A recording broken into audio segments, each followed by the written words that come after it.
Bismillahirrahmanirrahim. Assalamualaikum warahmatullahi wabarakatuh.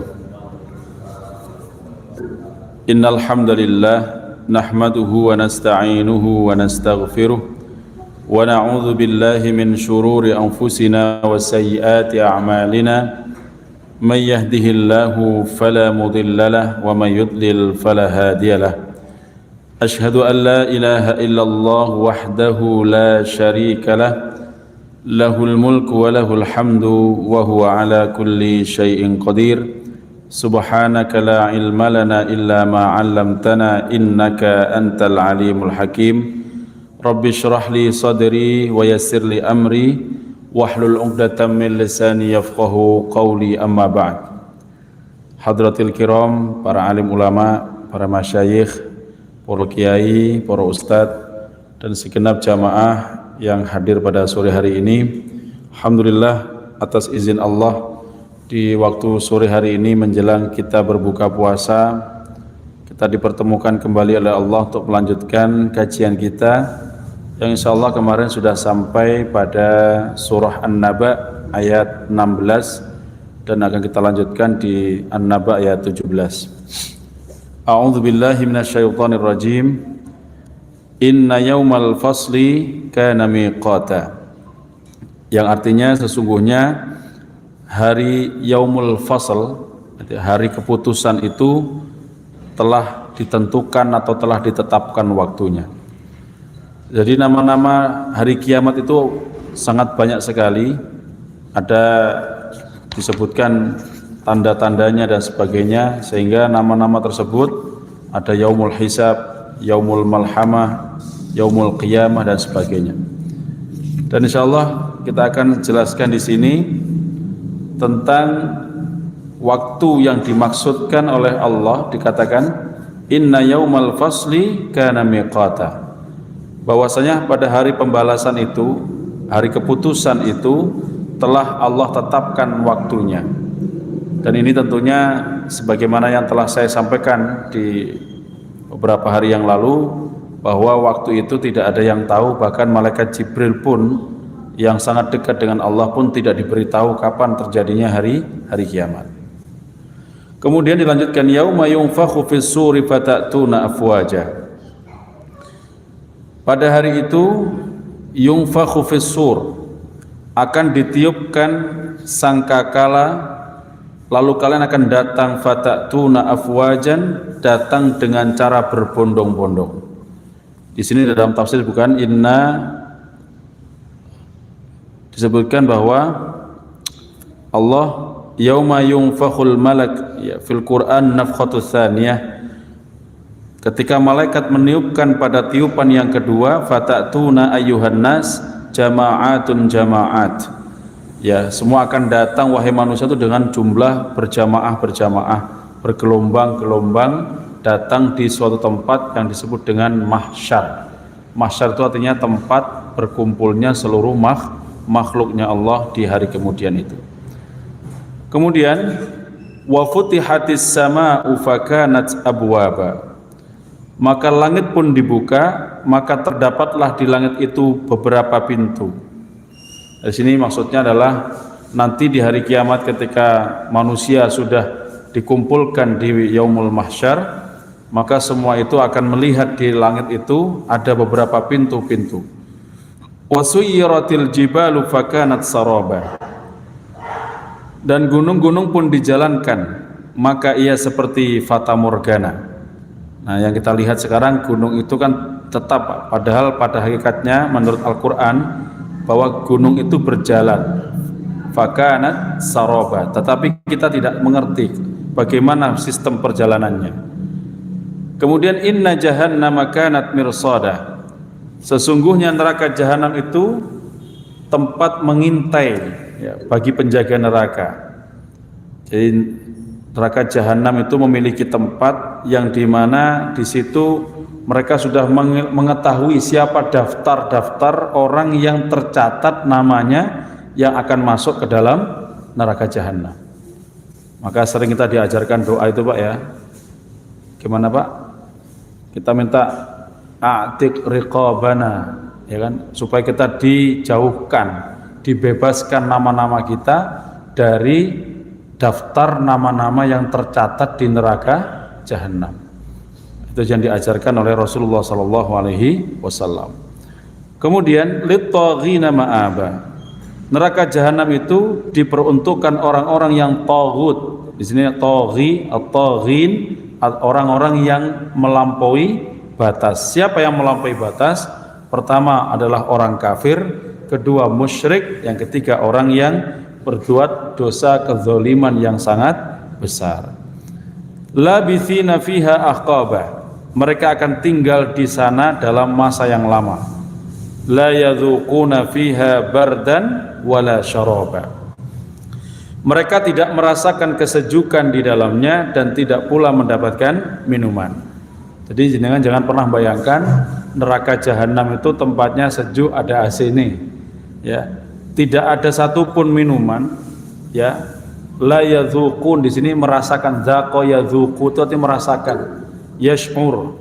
Di tubuh kita akan merasakan di dalamnya tidak ada sejuk dan tidak ada minuman. Illa hamiman wa ghassaqa, selain air yang mendidih dan penuh dengan nanah. Jazaa'u wifaqa, sebagai balasan yang setimpal. Innahum kanu la yarjuna hisaba, sesungguhnya mereka tidak pernah mengharapkan perhitungan. Maksudnya orang-orang yang, yaitu makhluk Allah di sana, para malaikat, ya, mereka itu yang menyiksa ya hamba-hamba Allah, mereka juga tidak mengharapkan apa balasan dari siapapun. Maksudnya malaikat tidak bisa disogok. Dan orang-orang yang disiksa di dalam itu dulu tidak pernah berhitung. Maksudnya bagaimana? Berhitung mereka akan masuk ke dalam surga atau neraka. Jadi mereka sakar PDW.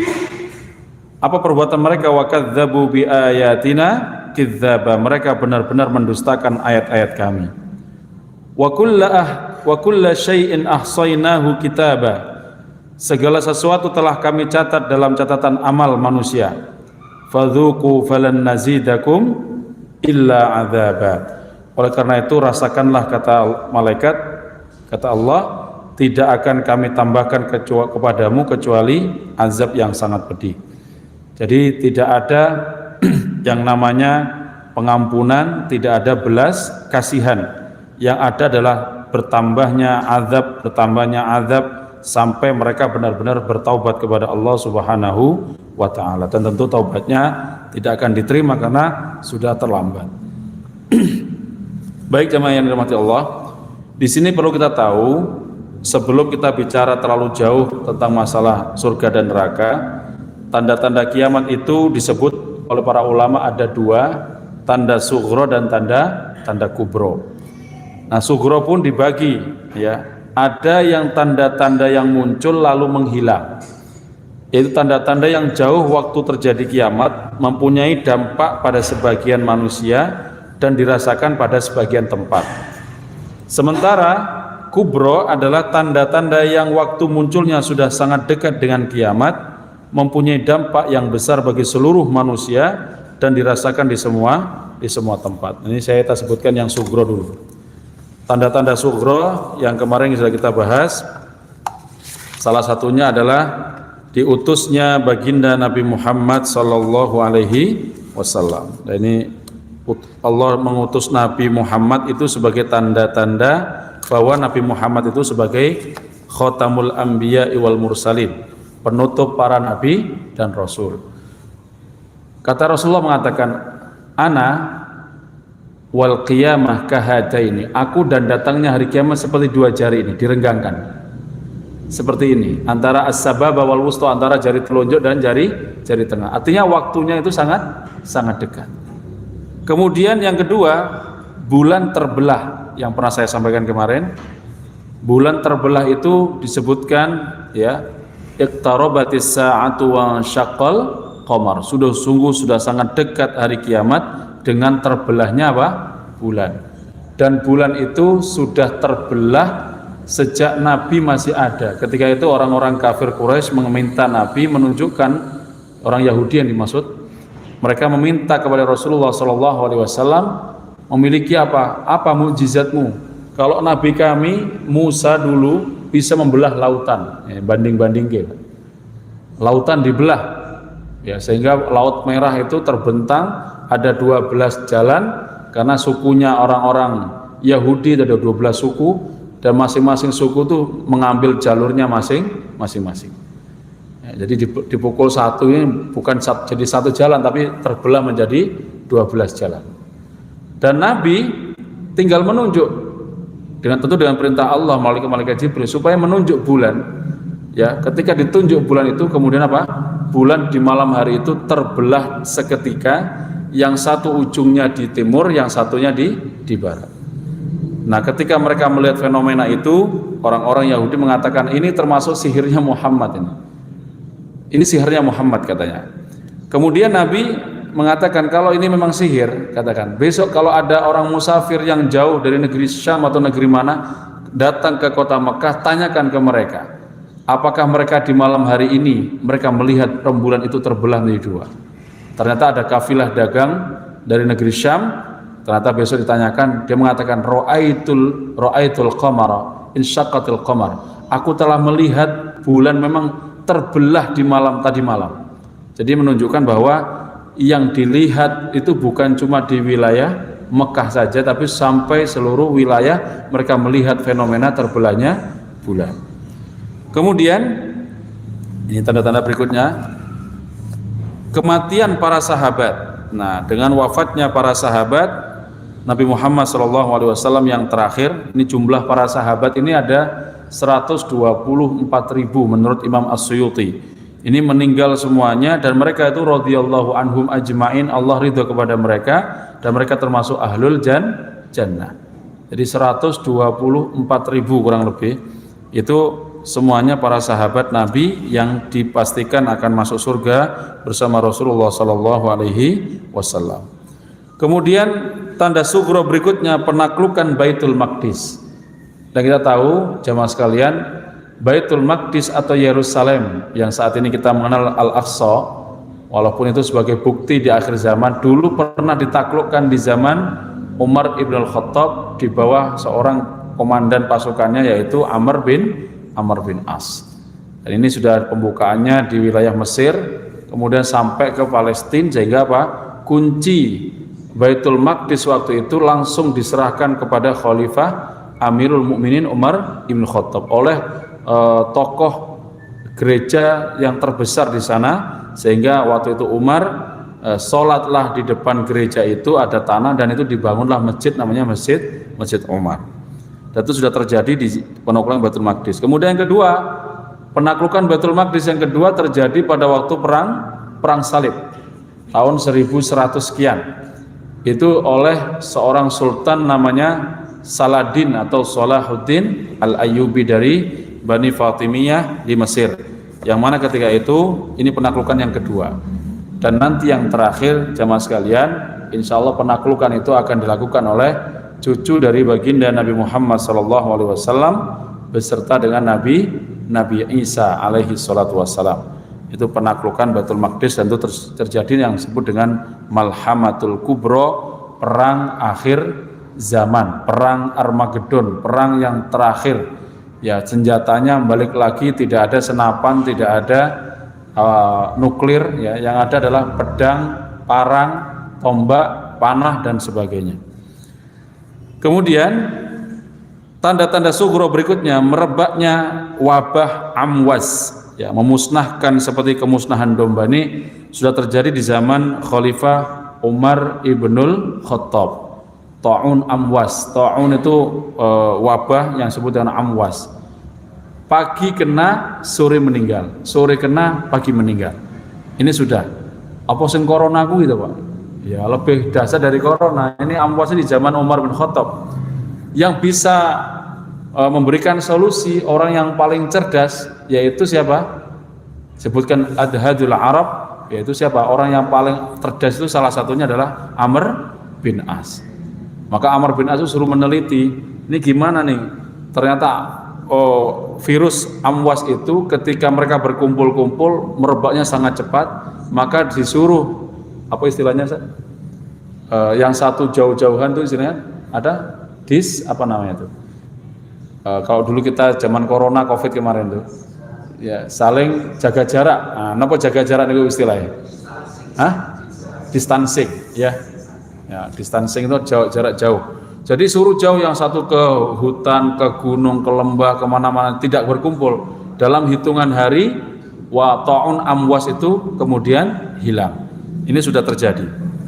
Kemudian yang berikutnya nomor 7, banyak muncul ragam fitnah. Nah, ini ragam fitnah ini di tengah-tengah kaum muslimin, sehingga fitnah itu dimulai dari wafatnya Sayyidina Umar ibnul Khattab radhiyallahu anhu. Maka Nabi mengatakan, sungguh fitnah ini akan datang dan pintunya, kata Rasulullah, kamu wahai Umar.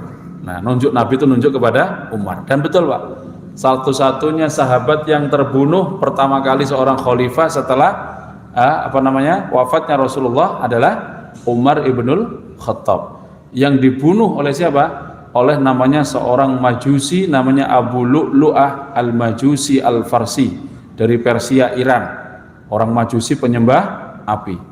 Ketika sholat subuh, ini saya membaca detail nih dalam risalah, dalam kitab itu, bagaimana kronologisnya Pak. Ini Umar itu ketika sholat subuh, ini orang al-Majusi ini duduk berbaris di shaf yang ketiga. Maka ketika rukuk yang pertama, dia maju, kemudian i'tidal, dia tusuk, ya, sampai 7 kali. Di belakang ditusuk 2 kali, sisanya yang 5 itu di depan, di perutnya, sehingga kanan kirinya di sini lobang karena dengan tusukannya pisaunya dari Persia dan mengandung racun yang sangat mematikan. Dan Umar itu bertahan 4 hari. Sayyidina Umar bertahan 4 hari sebelum wafatnya ditusuk oleh Abu Lu'lu'ah. Kemudian Abu Lu'lu'ah dihukum mati, dikisos, ya, dipancung setelah wafatnya Umar, dan makamnya sekarang dibawa ke wilayah Iran yang sekarang dipakai tawaf oleh orang-orang Syiah itu.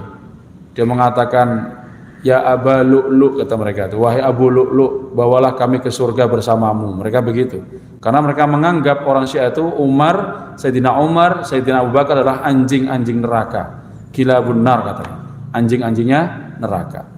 Maka kita tidak boleh menghina para sahabat. Itu termasuk tanda-tanda ciri-ciri orang Syiah adalah mereka tidak suka dengan namanya Sayyidina Umar dan Sayyidina Abu Bakar. Makanya bagaimana para ulama di Indonesia ini membentengi munculnya, datangnya orang-orang Syiah Iran ke Indonesia, itu salah satunya apa Pak? Salah satunya ada taraweh yang kita pakai itu, Al-Khalifatul Ula Amiril Mu'minin Abu Bakar As-Siddiq. Itu menunjukkan apa? Bahwa masjid itu miliknya Ahlus Sunnah wal Jamaah. Itu cerita yang saya tangkap begitu dari nenek-nenek kita, mbah-mbah kita dulu. Salah satunya membentengi supaya ciri khas Masjid Wong Aswaja Ahlus Sunnah wal Jamaah itu ada kalimat, ditulis kadang-kadang kaligrafi Abu Bakar, Umar, Utsman, Ali gitu Pak. Artinya apa? Mereka benci dengan Sayyidina Umar dan Sayyidina Abu Bakar.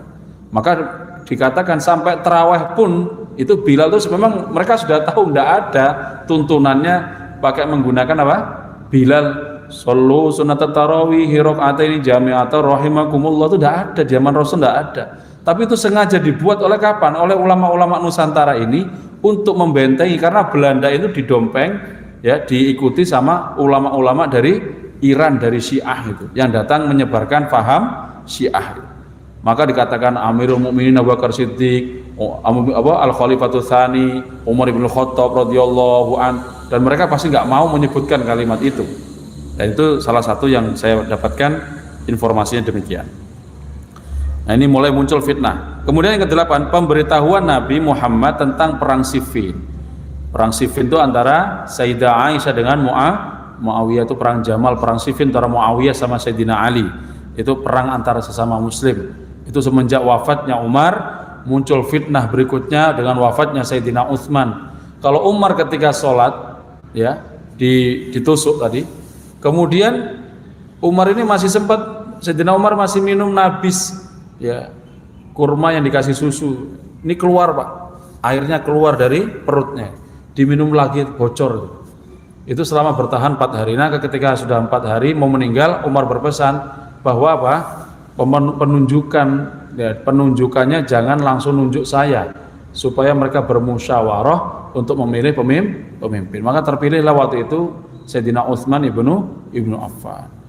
Nah, tapi lagi-lagi karena sudah dikatakan Nabi bahwa fitnah dimulai dari munculnya Umar, wafatnya Umar, maka kemudian muncul setelah itu muncul namanya kaum kalau zamannya Nabi sudah ada Khawarij, itu kaumnya Syiah yang mengatakan bahwa yang berhak kekhalifahan itu adalah Ali bukan Utsman.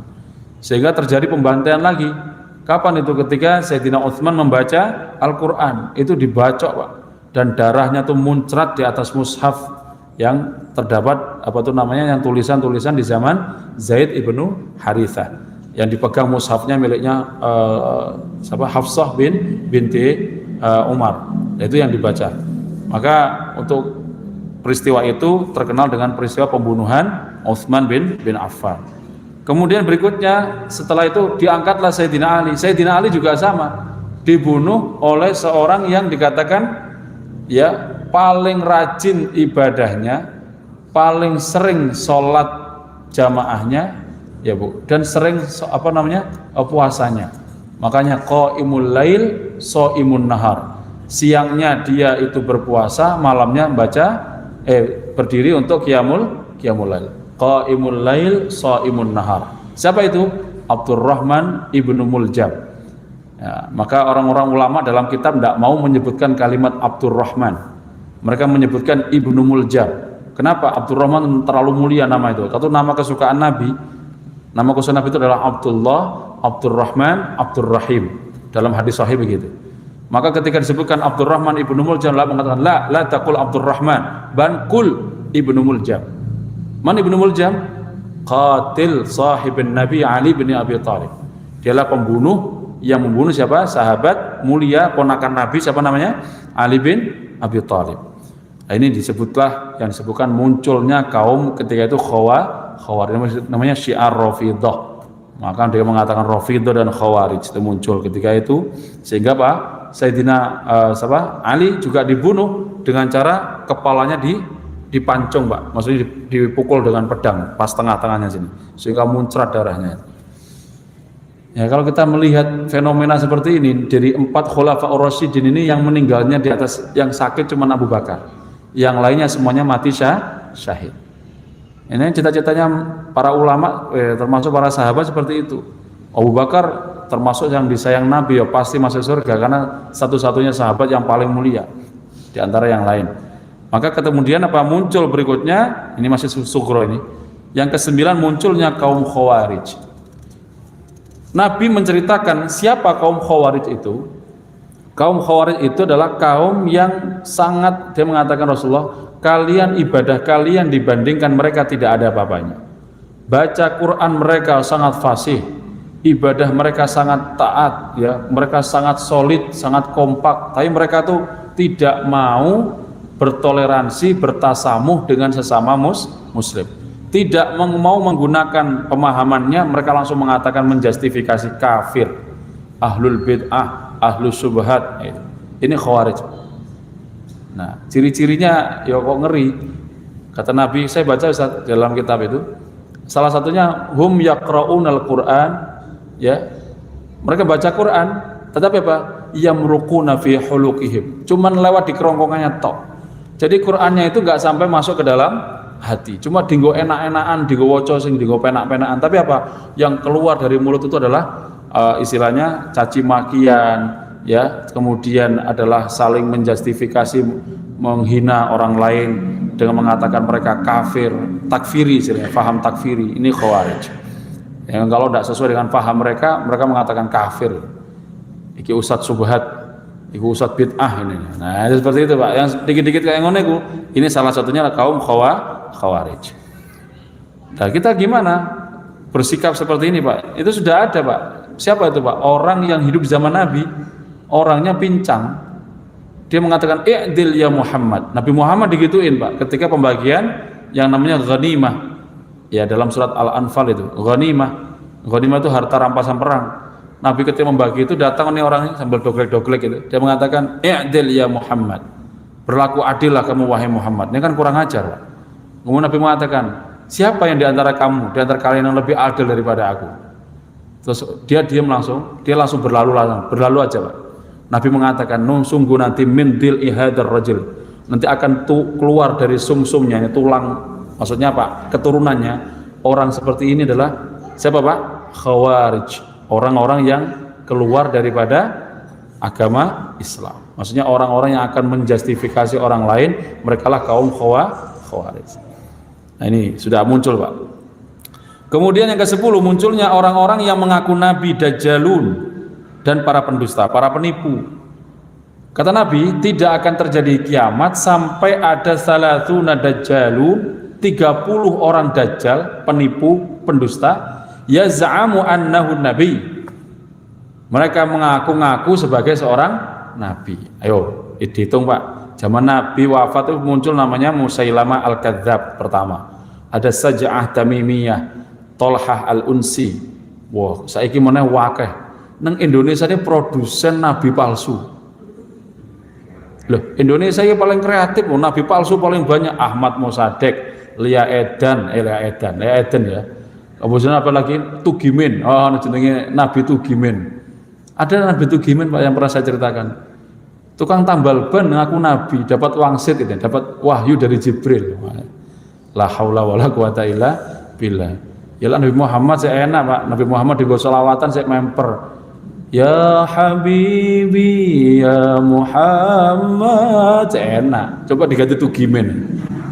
Ya Habibi ya Tugimin, ya kau enak blas.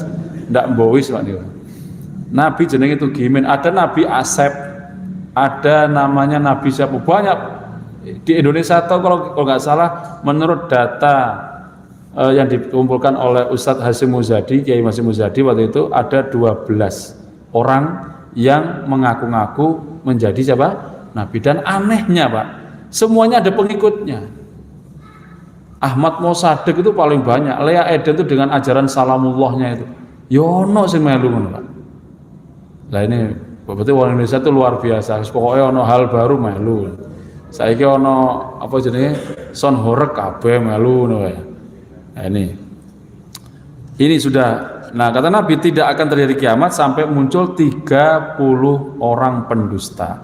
Tapi yang dimaksud di sini adalah Dajjal di sini adalah penipu yang kelasnya internasional. Ya, salah satunya Mirza Ghulam Ahmad dengan ajaran Ahmadiyahnya itu, ngaku Nabi dengan kitabnya, punya Quran sendiri namanya At-Tazkirah kitabnya itu. Nah kemudian yang ke-11 tanda-tanda sughra, keamanan dan kemakmuran yang meluas. Aman, makmur. Salah satunya mana ini Pak? Munculnya di negeri Arab. Dulu mereka penggembala, sekarang mereka menjadi negeri petrodolar. Bahkan gedung tertinggi di dunia terdapat di mana Pak? Di Arab. Di mana itu? Di Uni Emirat, di Abu Dhabi, ya, di Qatar. Itu tertinggi, namanya Burj Al Khalifah, dengan ketinggian hampir 1000 meter atau hampir 1 kilo ke atas. 1 kilo Pak. Entar lagi sekarang MBS Muhammad bin Salman mau membangun mega proyek bernilai ribuan triliun Pak. Ini mau membangun gedung lebih tinggi dari Burj Al Khalifah. Tidak mau kalah. Nah, ini salah satunya kemakmuran itu meluas. Kemudian yang ke-12 munculnya api dari Hijaz. Hijaz di sini negeri yang dikatakan Nabi itu adalah Mekah dan Madinah.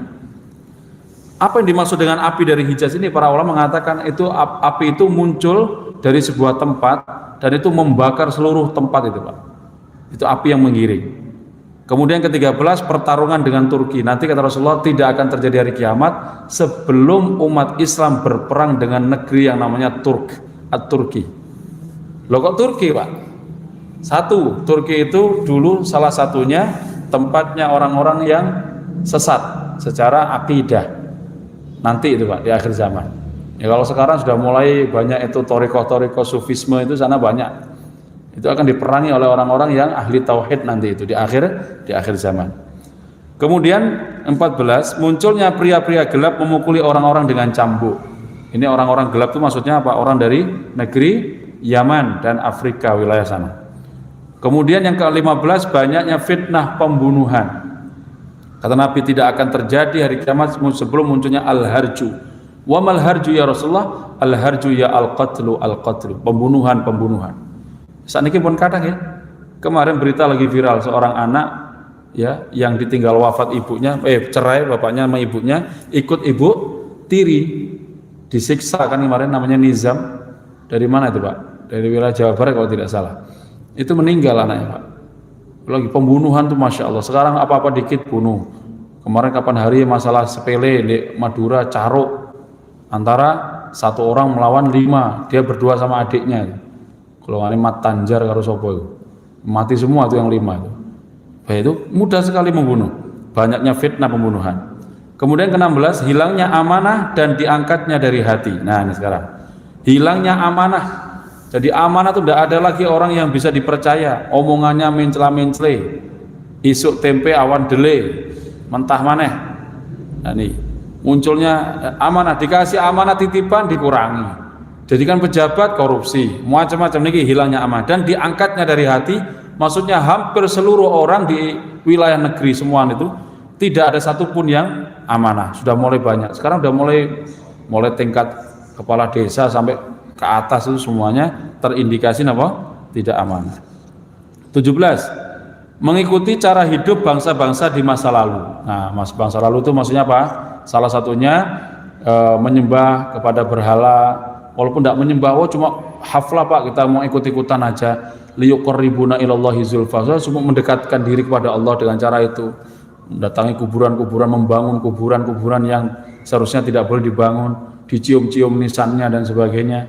Ini termasuk cara-cara di masa jahiliyah zaman Nabi Muhammad SAW.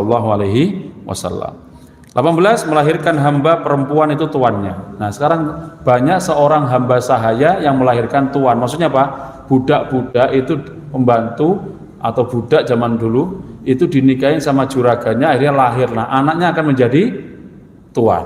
Nah, itu sudah banyak sekarang Pak.